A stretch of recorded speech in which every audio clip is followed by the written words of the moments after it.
एक दिन एक व्यक्ति आया, उसका नाम था मौलुंक पुत्र। एक बड़ा ब्राह्मण विद्वान 500 शिष्यों के साथ बुद्ध के पास आया था। निश्चित ही उसके पास बहुत सारे प्रश्न थे।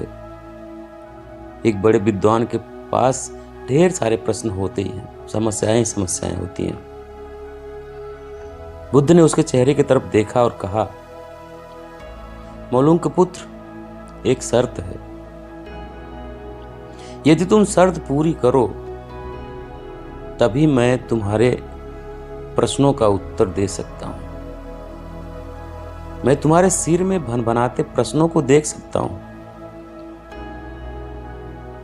1 वर्ष प्रतीक्षा करो, ध्यान करो, मौन रहो।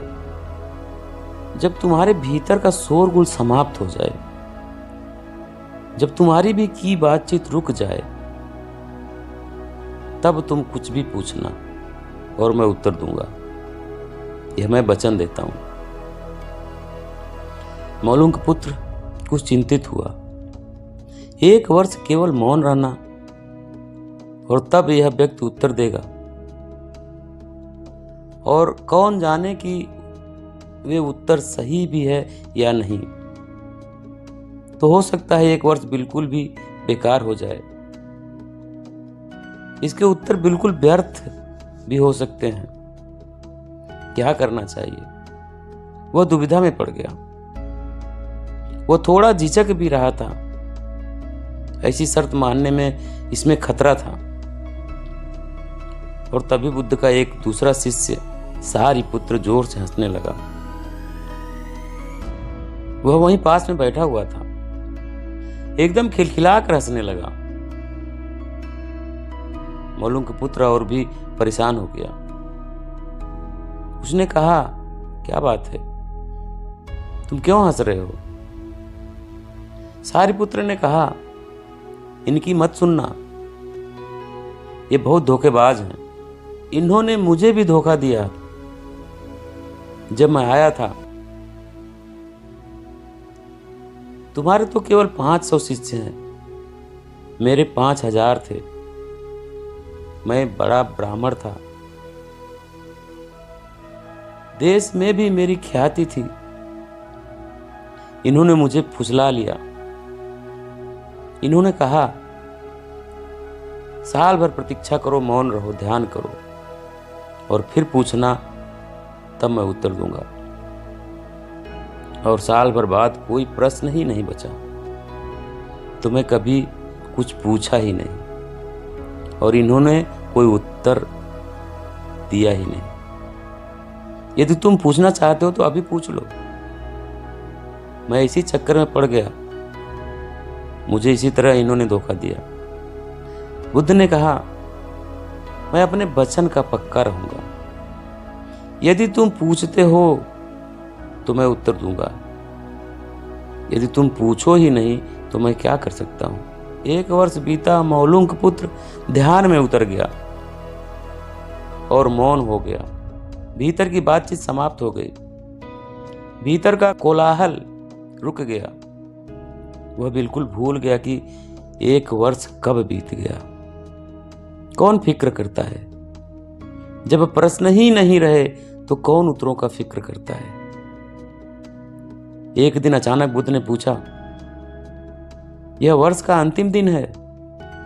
इसी दिन तुम 1 वर्ष पहले यहां आए थे और मैंने तुम्हें वचन दिया था कि 1 वर्ष बाद तुम जो पूछोगे मैं उत्तर दूंगा। मैं उत्तर देने को तैयार हूं। अब तुम प्रश्न पूछो। मौलुंक पुत्र हंसने लगा और उसने कहा, आपने मुझे भी धोखा दिया। वह सारिपुत्र ठीक कहता था। अब कोई प्रश्न ही पूछने के लिए नहीं रहा, तो मैं क्या पूछूं? मेरे पास पूछने के लिए कुछ भी नहीं है। असल में यदि तुम सत्य नहीं हो तो समस्याएं होती हैं और प्रश्न होते हैं। ये तुम्हारे झूठ से पैदा होते हैं। तुम्हारे स्वप्न, तुम्हारी नींद से वे पैदा होते हैं। जब तुम सत्य प्रमाणिक मौन संग्रह होता है,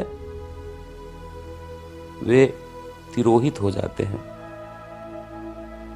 मेरी समझ एक ऐसी है कि मन की एक अवस्था है जहाँ केवल प्रश्न होते हैं और मन की एक अवस्था है जहाँ केवल उत्तर होते हैं, और वे कभी साथ साथ नहीं होते। यदि तुम अभी भी पूछ रहे हो तो तुम उत्तर नहीं ग्रहण कर सकते। मैं उत्तर दे सकता हूं लेकिन तुम उसे ले नहीं सकते।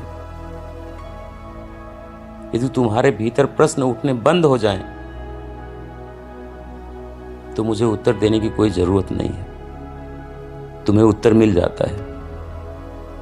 किसी प्रश्न का उत्तर नहीं दिया जा सकता है। मन की एक ऐसी अवस्था उपलब्ध करनी होती है जहां कोई प्रश्न नहीं उठते। मन की प्रश्न रहित अवस्था ही एकमात्र उत्तर है। यही तो ध्यान की पूरी प्रक्रिया है, प्रश्नों को गिरा देना, भीतर चलती बातचीत को गिरा देना। जब भीतर की बातचीत रुक जाती है तो ऐसा असीम मौन छा जाता है। उस मौन में हर चीज का उत्तर मिल जाता है, हर चीज सुलझ जाती है। शाब्दिक रूप से नहीं, अस्तित्वगत रूप में सुलझ जाती है। कहीं कोई समस्या नहीं रह जाती है। तो ये थी दोस्तों आज की वीडियो पसंद आया तो प्लीज वीडियो को लाइक करें, शेयर करें, कमेंट करें। कुछ पूछना भी है तो कुछ आप कमेंट कर सकते हैं, पूछ सकते हैं। और अभी तक चैनल पे नए हैं, चैनल को सब्सक्राइब नहीं किए तो प्लीज चैनल को सब्सक्राइब करें, बेल आइकन प्रेस करें ताकि आने वाली सभी वीडियो का नोटिफिकेशन सबसे पहले आपको मिले। वीडियो देखने के लिए बहुत बहुत धन्यवाद।